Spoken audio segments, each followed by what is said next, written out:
All right, so we're here at the final video in the processes section, and this is processes pitfalls. So, as a trader who's new to this approach, you might make some mistakes and get stuck. It is natural when you're adapting to a new style or a new method that you might run into some hurdles. So, in this video, I'm going to cover some top traps and mistakes to help you avoid and move past them. And remember, mistakes are okay if you learn from them. So, if you do find yourself messing up with anything when you're learning this new strategy, this new approach, that's okay. But just make sure you learn from the mistakes so that you don't make them over and over again. So, the first process pitfall that I want to talk about is not planning ahead. So, if you don't plan ahead, you might not have clear targets and stop loss points figured out before you enter a trade.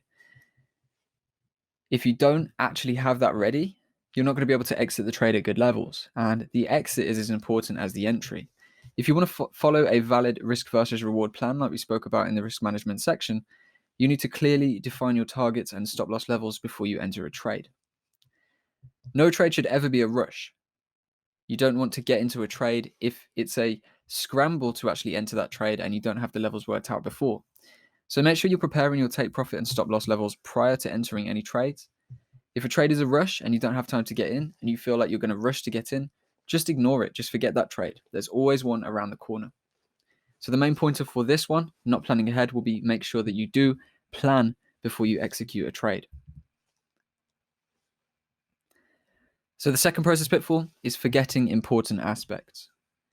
If you do forget important aspects of the process, be it market flow or candlestick confirmation areas, you're going to miss some obvious red flags.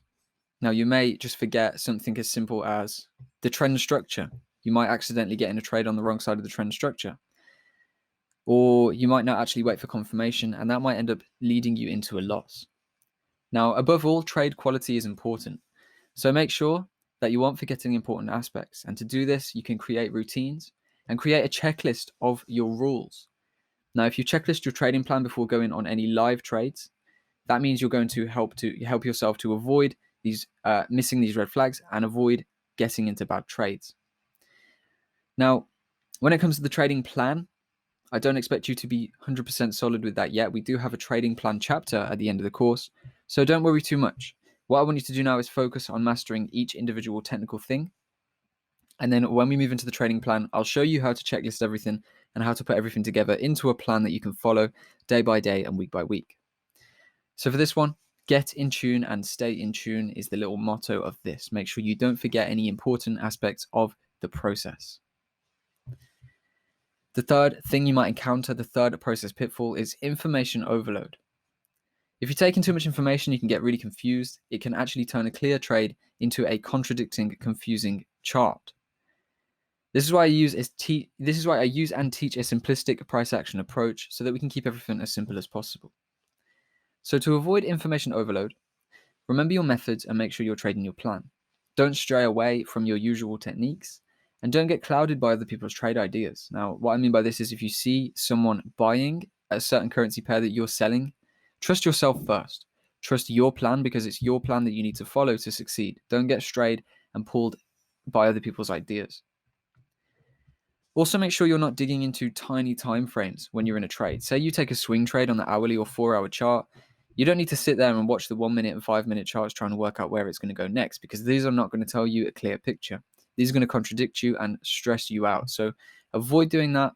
And the final thing I would say is avoid indicators, but I have taught you that throughout the market flow and candlestick section of the course. So the final process pitfall I want to talk about in this video is falling from the plan. Now, we've put everything together in a process, and it sounds easy enough to follow that process and follow that plan, but it can be easy to actually find yourself falling away from it. If you do fall from your plan, you're basically invalidating everything you've learned so far. So make sure you're following the same rules for every trade and get that checklisted plan ingrained into your mind.